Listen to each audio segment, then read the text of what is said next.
Hi everybody, welcome. My name is Anna. I'm a clinical psychology doctoral candidate and I make videos about real life applications to psychology.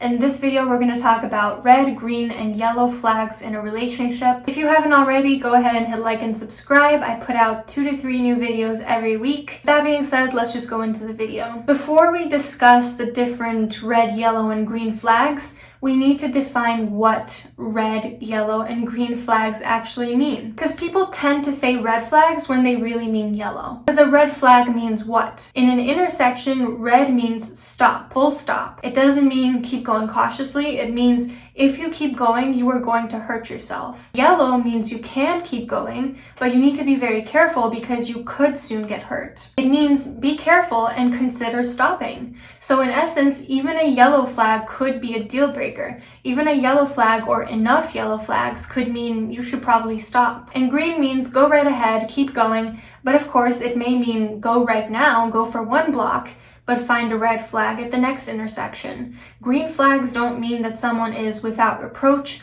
or won't ever have a yellow or a red flag. It just means for now, you can keep going. So keep in mind, this is just my perspective. I am just one person. It is by no means the way you have to categorize these flags in your life or your relationship. So if you disagree, by all means, let me know why. And remember, this isn't a one-size-fits-all shoe. It's just my own personal values and psychological recommendations. So let's go ahead and get started with red flags. Remember, red flags, full stop, deal breaker. I think an important red flag is emotional or physical harm. Things like insulting, yelling, threatening, intimidating, stonewalling, constant criticism where it just chips away at your self-esteem. Even if they claim it's not intentional, it's absolutely something they can control and should be held responsible for. If they make you cry, if they make you feel guilt or shame, if you find yourself staying up all night, torn up about the situation, if you find yourself upset over interactions or their lack of responsiveness,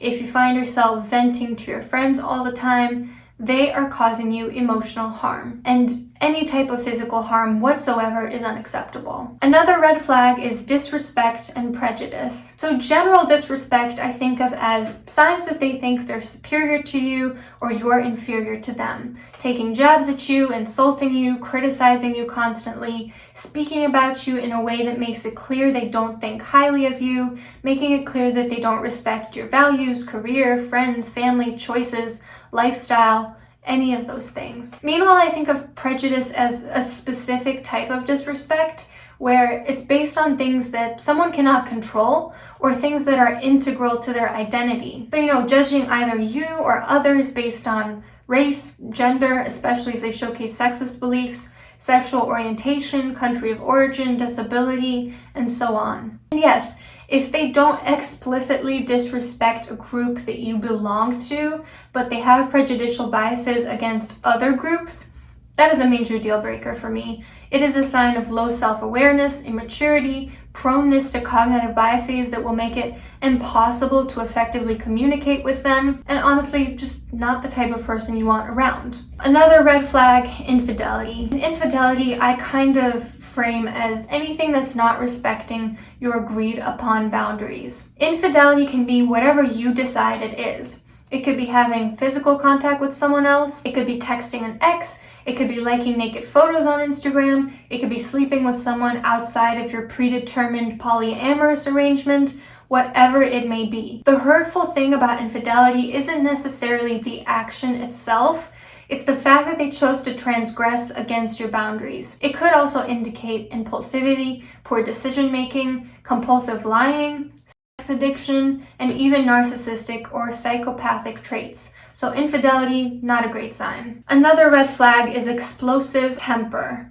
We all get angry now and then, but if someone has a pattern of rage that they externalize onto the people around them, that is not a tolerable environment. We are all responsible for our own emotional regulation, and I know what it's like for someone to be screaming at you simply because they don't have a hold on their anger. Maybe they just need therapy, and I'm sure they are probably also deserving of compassion like anyone else, but I personally will not be someone's punching bag no matter what the circumstances of their life are. Another red flag, control or coercion. People who want to shrink you and puppeteer you, who don't want you to live your life the way you want to, but rather the way they want you to. They want you to dress the way they want you to dress. They want you to have the job they want you to have. They want you to talk only to the people that they say it's okay to talk to. And coercion is kind of a low-level control. It's when they're not explicitly threatening you or telling you can't do something, but they're trying to persuade you into things that you're not comfortable with, essentially taking away your agency. And the last red flag I want to talk about, lying and secrecy. If you don't have trust in a relationship, you really don't have anything. It would be naive to trust anything your partner says if they have proven themselves to not have any issue lying to you. Honesty is extremely important, ranging from the, yeah, I think you're being a little harsh with your friend, to the, I've never hooked up with her, to the, I wasn't getting a lap dance last night. All of these are levels of lying, and if someone lies at the lower level, what's to stop them from lying at the higher one? So now let's move into the yellow flags. Yellow, remember, means be careful if you decide to keep going and consider stopping altogether. One yellow flag for me is lack of insight or self-awareness. I hear from some of my classmates how hard it is to sometimes work with clients who lack insight, and I think it's probably much harder when it's a romantic partner. There is no growth or self-improvement or communication that you can do with someone who lacks access to their own psychology. You can ask them, what do you want to eat tonight? And they'll say, I don't know. You can ask them, what do you think the end of that movie meant? And they'll say, I don't know. You can ask them, why did you cheat on me? And they'll say, I don't know. It's static, it's boring, and it hinders your own intellectual growth. And it just means what's to stop them from making the same mistakes over and over and over. You know, someone with low self-awareness isn't going to know how to improve because they don't know how they look to the world. Another yellow flag is a lot of different conflict with a lot of different people. We all have falling outs with people now and then, but what does it say about a person if they are always the one getting into altercations with people? If someone were getting fired from every single job, would you really believe that something was wrong with all of those workplaces? Or would you start to suspect that there was something about them that led to getting fired? It's kind of the same with people and relationships. What are they doing that they're getting into fights with everyone in their life? Do they have a dramatic, erratic personality? Do they struggle with communication? Are they mean or aggressive? Are they surrounding themselves with low-quality people? So pay attention if someone is always getting into conflict or always having falling outs. Another yellow flag is they associate with people who have questionable values. Essentially, their friends suck. You know the expression, tell me who your friends are and I'll tell you who you are. Even if your partner isn't like their friends, even if they're more principled, the instinct for social belonging is extremely strong. Studies have shown that people would zap strangers with electricity just because someone told them to. And they would state an obviously wrong answer just because everyone else in a group said it was the correct answer. There's a pretty good chance that they will be susceptible to making poor decisions if their friends are doing that, especially if their friends are encouraging them to do that. So what does it matter if your boyfriend is respectful towards women if his friends are not?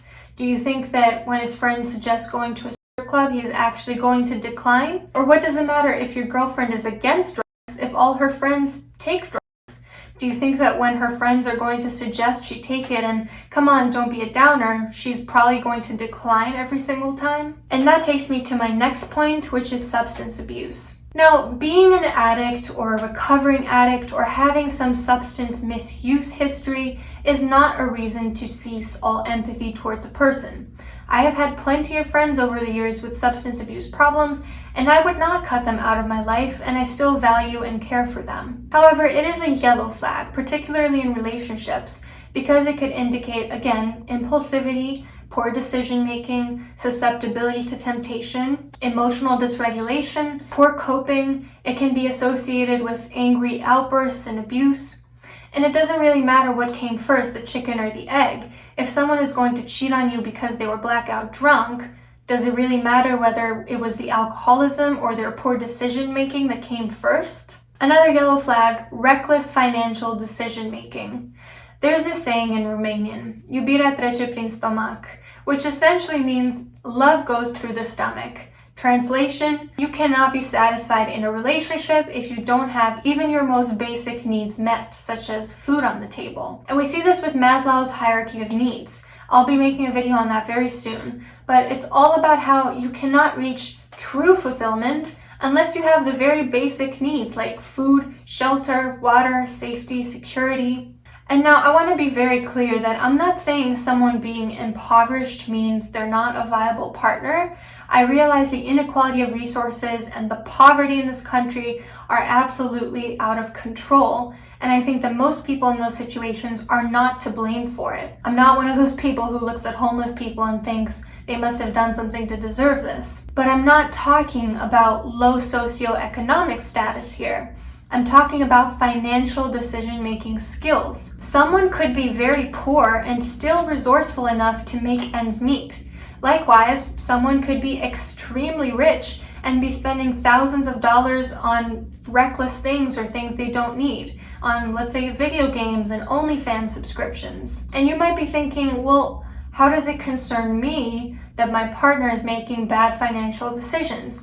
You might think it likely doesn't affect you, especially if you're at an earlier stage of a relationship where you don't have things together like shared rent or a marriage or kids. But the thing is, it likely will affect you. It might mean that they ask to borrow money from you that they then can't pay back, or that you have to pay for 100% of the dates now, or that you're not getting a Christmas present because they bought themselves a Gucci belt, or that now they want to move in after 3 weeks because they can't pay rent, or that now you've started a family with someone who spends the kids' money on expensive cars, or someone who's taking you to court for half your money after you helped put them through med school, or that they went through their friend's dresser and stole their credit card information so that they could buy snacks, Ubers, and Airbnbs. All of these things are real things that have happened to people. The last example is something that actually recently happened to a good friend of mine. And please leave gender out of this. It does not matter what gender you are. Everyone wants to have a partner who is smart about money matters. It would be against our most primal evolutionary instincts to not want that. And the last yellow flag I'm going to talk about is a coping deficit.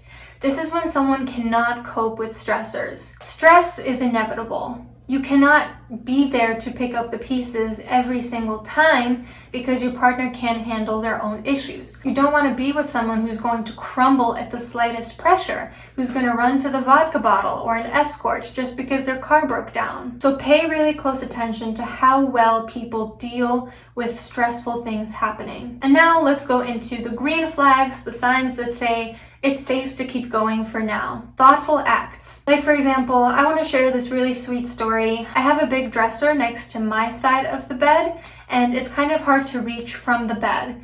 And sometimes I can't find my eye mask or my bonnet to put on. So one day I went to bed and I realized that there was a hook on the dresser because my partner had decided to go put a hook there so that I could easily reach things off of it. So it's things like that. It could be little things that make it clear they go about their lives wondering how to improve yours. Hand in hand with this, caring or loving acts. Making split pea soup for you when you're feeling sick, taking off your glasses when you fall asleep in them, buying you flowers when you come home from a trip. Basically any one of the 5 love languages, which are gifts, acts of service, words of affection, physical touch, and quality time.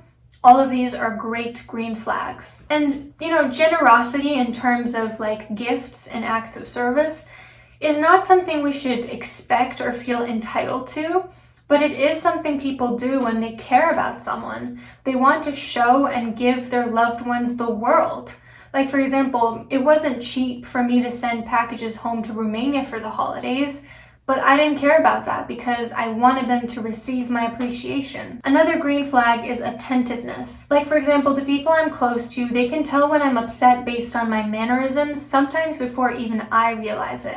Like if I'm holding my head up or I'm rubbing my forehead, apparently that means I'm upset and I haven't even realized it. It's a sign that this person pays attention to your qualities, to your needs, to your interests, and that they like you because of who you are, not just because you're their partner. Another green flag is supportiveness. Like for example, my partner watches every single one of my videos. That to me is immense support and I'm extremely grateful for it. and it's a pretty basic requirement of any close relationship that your partner should support you. And lastly, the last green flag I want to talk about, they're successful and put together in terms of their life. Now, this doesn't mean they have everything figured out or they have a 6-figure salary or they're the boss in their company. It means they know how to achieve their goals. They don't need you to babysit them. You can be working on your life while feeling confident that they will be matching your successes. Have you ever seen someone gorgeous and successful and intelligent with someone far below their tier? Do you remember the impression that it left on you? Because I know for me, what I think of when I see that is low self-esteem. Because we really tend to choose partners who we believe to be on our level. That's been shown by studies. So if a perfect 10, and I'm not talking just about appearances here, a perfect 10 in terms of like they have their life together, is with someone who's sitting on the couch all day eating potato chips, doing drugs, and playing Mario Kart, it's because that perfect 10 kind of sees themselves as this other person. You deserve to be with someone who elevates you, who challenges you, who pushes you to be the best version of yourself, who is running alongside you rather than pushing you back to the start line. So that's why it's a major green flag when someone has their life in order. Again, this was just my impressions. If you feel like I missed something out or you disagree with anything, put it down in the comments. Don't forget to hit like and subscribe. I post 2 to 3 videos every week, and I'll see you soon.